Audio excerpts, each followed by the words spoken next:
born in Abu Dhabi, which is in the United Arab Emirates. And then I lived in Philippines, which is my ethnicity. I'm Filipino. And I was raised in Baltimore. And then 2005, came here to New York City, attended Fashion Institute of Technology and for photography, and graduated in 2009. You define yourself as an artist on how you see things, how you visualize things, how you put things on paper. I love how instant it is, and I love how it really captures a moment, you know what I mean? I'm such a people person, and it's definitely a way to meet people. I shot this here in my apartment, my current apartment. His name is Elias McConnell. I guess he's best known for his appearance in the movie Elephant by Gus Van Sant.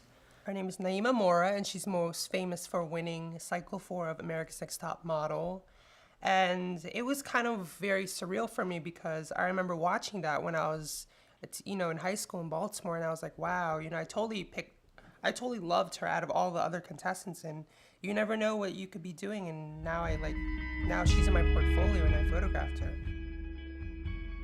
Tom, I think he's one of the most important people in my portfolio. Tom, at the time when I shot him, he was the vice president, senior vice president and publisher of Vogue magazine. And interesting story how I got him. I shot him for my senior thesis because I wanted to photograph people in the industry.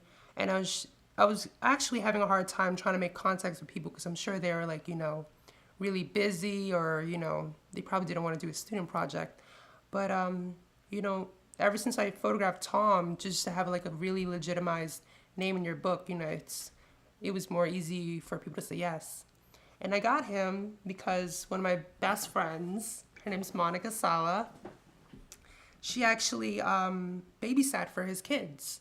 And she was so kind enough to ask him, and he said yes. And it was so, kind of gratifying to finally have somebody to say yes, and I called Vogue to confirm, and, I felt really good that his assistant was like, yes, we were expecting your phone call. And,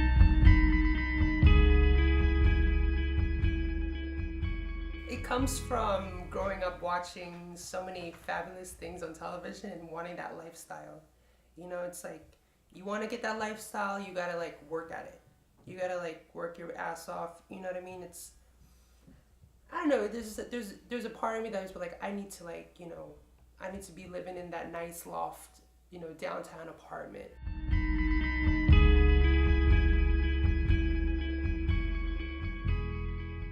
Right now I'm living the life of an artist, living in a tiny space. I work out of my tiny space, I eat when I can, and it's just like the confidence is just like that. I think it's drive. You know what I mean? It's drive to want to better yourself, want to better your lifestyle. I just basically continued what I was doing in college, which was shooting for people that needed photos. It's hard. I struggle all the time. It's like every month, I pay rent every month, but it's late. But I pay rent, and that's through my work in art. Sometimes I wish I didn't have to take jobs. You know what I mean? At this moment in time, I have to take jobs, even if it pays pennies, because it just it's for me. It's like sometimes I don't get work that week, and it's like instead of getting a $300-400 job, the person can only pay $100, and I'm like, I didn't work this week, I have to take this job, even if they make you do ridiculous amounts of work. I mean, you can negotiate, but I wish I had more say, with the jobs that I took and undertook. It's a struggle, because I know a lot of my peers are getting 9-to-5 jobs and not getting so much photo work. So I'm really thankful that I've created that network while I was still in college to make money solely, pay my rent solely through my photography. So, and I'm a working photographer. Just hey. My dad definitely influenced me because he taught me how to you know, he's a photographer. He taught me how to shoot. I think in any, you know, in any profession, there's some type of like, it doesn't come from nowhere. There's roots. There's some type of roots that come in between.